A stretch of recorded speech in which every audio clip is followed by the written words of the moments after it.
Hello दोस्तों, welcome to my channel. एपी की दुनिया में आपका स्वागत है। आज फिर से लेकर आ गया हूँ क्रैश कोर्स का सेकेंड वीडियो। जो फर्स्ट वीडियो का लिंक आपको डिस्क्रिप्शन में मिल जाएगा, आप वहाँ से जाके देख सकते हैं। तो चलिए ज़्यादा टाइम वेस्ट नहीं करते हुए वीडियो स्टार्ट करते हैं। तो दोस्तों, फर्स्ट क्वेश्चन है व्यक्ति अध्ययन। यानी व्यक्ति अध्ययन क्या है, ये आपको 2 नंबर में प्रत्येक वर्ड से पूछा जाता है। इसे आप एक बार 2 बार देखकर आसानी से याद कर सकते हैं। आसान से शब्दों में परिभाषा लेकर आ गया हूँ। तो चलिए, क्वेश्चन है व्यक्ति अध्ययन क्या है। तो आंसर हम पाएंगे, व्यक्ति अध्ययन विधि वह विधि है जिसमें व्यक्ति के मनोवैज्ञानिक, सामाजिक, भौतिक इतिहास का अध्ययन कर उनके व्यक्तित्व को जान पाते हैं। यानी उनकी व्यक्तित्व क्या है। अगला क्वेश्चन है आत्म प्रतिवेदन। आत्म प्रतिवेदन विधि क्या है। तो आत्म प्रतिवेदन विधि वह विधि है जिसमें व्यक्ति स्वयं इच्छाओं को समझता है तथा अपने आप को निर्देशित करता है। इसका मतलब यह होता है दोस्तों कि अपने आप को सही तरह से वो समझ पाता है। कोई व्यक्ति होता है जो अपने आप को समझ ही नहीं पाता है कि आखिर में मैं हूँ क्या। अर्थात अन्य व्यक्तियों के पास वो क्या कर पाता है, निर्देशित यानी प्रदर्शित कर पाता है। अगला है आत्मसिद्धि। तो आत्मसिद्धि की बात आती है तो दोस्तों, आत्मसिद्धि को एक मनोवैज्ञानिक ने प्रतिपादन किया था जिनका नाम था इब्राहिम मोस्ले। तो इसका हम बनाएंगे, मनोविज्ञान के प्रसिद्ध मनोवैज्ञानिक इब्राहिम मोस्ले ने आत्मसिद्धि की अवधारणा को प्रतिपादित किया तथा इन्होंने यह कहा कि जब व्यक्ति अपनी सारी इच्छाओं को प्राप्त कर लेना ही आत्मसिद्धि कहलाता है। यानी एक व्यक्ति की इच्छा होती है कोई चीज़ बनने का, वो IAS बनने का हो या फौजी बनने का हो, एक किसी चीज़ के बनने का एक क्या होता है, इच्छा रहता है। तो इस इच्छाएँ जो पूरा हो जाती है वही आत्मसिद्धि कहलाती है। इसका प्रतिपादन इब्राहिम मोस्ले ने किया था। ये आपको 2 नंबर और 1 नंबर में भी पूछे जाते हैं। 1 नंबर में पूछेगा कि आत्मसिद्धि की अवधारणा को किसने प्रतिपादित किया, तो आंसर हो जाएगा इब्राहिम मोस्ले। वहाँ पर आपको इब्राहिम नहीं दिया रहता है, सीधा मोस्ले दिया रहता है। ठीक है। अगला क्वेश्चन है बुद्धि किसे कहते हैं। यानी बुद्धि क्या है, बुद्धि किसे कहते हैं। तो इसका आंसर बनाएंगे, बुद्धि वह शारीरिक और मानसिक क्षमता है जिसके द्वारा हम अपने आप को बड़े से बड़े ही परिस्थितियों में अपने आप को सही ढंग से क्या करते हैं, व्यक्त करते हैं। यानी वहाँ पर हम क्या उपस्थित कर पाते हैं। अगला क्वेश्चन है बुद्धि के एक कारक सिद्धांत। बुद्धि के एक कारक सिद्धांत को परिभाषित करें।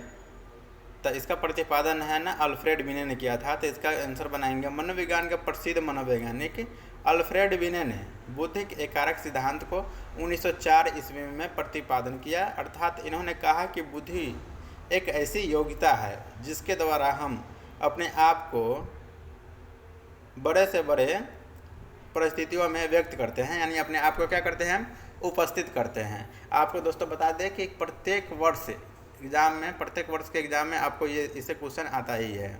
और सर्वप्रथम बुद्धि परीक्षण करने वाले व्यक्ति यही है, बिने, अल्फ्रेड बिने ही थे। अगला क्वेश्चन है बुद्धि के द्विकारक सिद्धांत। द्विकारक सिद्धांत को प्रतिपादित करें। तो इसका आंसर बनाएंगे, मनोवैज्ञानिक चार्ल्स स्पियरमैन के द्वारा 1927 ईस्वी में बुद्धि के द्विकारक सिद्धांत का प्रतिपादन किया गया। अर्थात बुद्धि को 2 वर्गों में इन्होंने विभाजित किया। 2 वर्ग जो था वो था सामान्य बुद्धि और विशिष्ट बुद्धि। तो इन्होंने कहा कि जो फर्स्ट होता है सामान्य बुद्धि। तो फर्स्ट है तो सामान्य बुद्धि वह बुद्धि है जिसके सहायता से हम अपने आप को दैनिक जीवन में छोटे छोटे तथा बड़े बड़े समस्याओं का समाधान आसानी से कर लेते हैं। वही सामान्य बुद्धि कहलाता है। जैसे बात करना, कपड़ा पहनना, खाना खाना, ये तो सामान्य रूप से सभी कर लेते हैं। इसे ही हम सामान्य बुद्धि कहते हैं। अगला है विशिष्ट बुद्धि। विशिष्ट बुद्धि, तो इसमें लिखेंगे ऐसे बुद्धि जो अलग अलग व्यक्तियों में अलग अलग तरह से पाया जाता है। अर्थात किसी खास प्रकार के क्षेत्रों में अत्यधिक तेज होना ही विशिष्ट बुद्धि कहलाता है। जैसे व्यक्ति होता है कि जैसे क्या है ना, किसी न किसी तरह से जैसे कि वो तेज होता है, लेकिन ऐसा नहीं होता कि सब कोई एक ही चीज़ में तेज होता है। कोई खेलने में तेज होता है, कोई पढ़ने में तेज होता है। यानी हर तरह से जैसे कि वो उसका जैसे कि है ना क्षेत्र अलग अलग रहता है। किसी को साइकोलॉजी पढ़ने में जैसे रुचि रहता है या तेज रहता है, या कोई इंग्लिश पढ़ता है। इस प्रकार जैसे में भी हम दे सकते हैं, जैसे प्रभावी पेंटर, डांसर, वैज्ञानिक इत्यादि आते हैं। अगला है बुद्धि के त्रिकारक सिद्धांत। त्रिकारक सिद्धांत को किसने प्रतिपादित किया? तो मनोविज्ञान का प्रसिद्ध मनोवैज्ञानिक चार्ल्स स्पियरमैन ने बुद्धि के द्विकारक सिद्धांत के प्रतिपादन के बाद एक और सिद्धांत जोड़ दिया, यानी उसमें जोड़ दिया एक और सिद्धांत जोड़ दिया, बुद्धि के त्रिकारक सिद्धांत का प्रतिपादन किया, जिसके 3 कारक हैं। पहला सामान्य कारक, दूसरा का विशिष्ट कारक और तीसरा का जो समूह कारक था। ये भी क्वेश्चन आपको प्रत्येक वर्ष पूछे जाते हैं, इसलिए आप इसे 1 से 2 बार देखकर आसानी से याद कर लीजिएगा। अगला है प्राथमिक मानसिक योग्यताओं का सिद्धांत। तो प्राथमिक मानसिक योग्यताओं का सिद्धांत को लुईस थ्रस्टर ने प्रतिपादन किया, अर्थात इन्होंने मानसिक योग्यताओं के सिद्धांत को 7 प्रकार में विभाजित किया, यानी 7 तरह से। जैसे कि इन्होंने बताया कि जो मानसिक योग्यता होती है वो 7 तरह की होती है। पहला है वाचिक बोध, दूसरा है संज्ञानात्मक योग्यता है, तीसरा का है देशिक संबंध, चौथा है प्रत्यक्षिक गति, और 5वां है शब्द प्रवाह, और छठा है स्मृति, और 7वां है आगमनात्मक।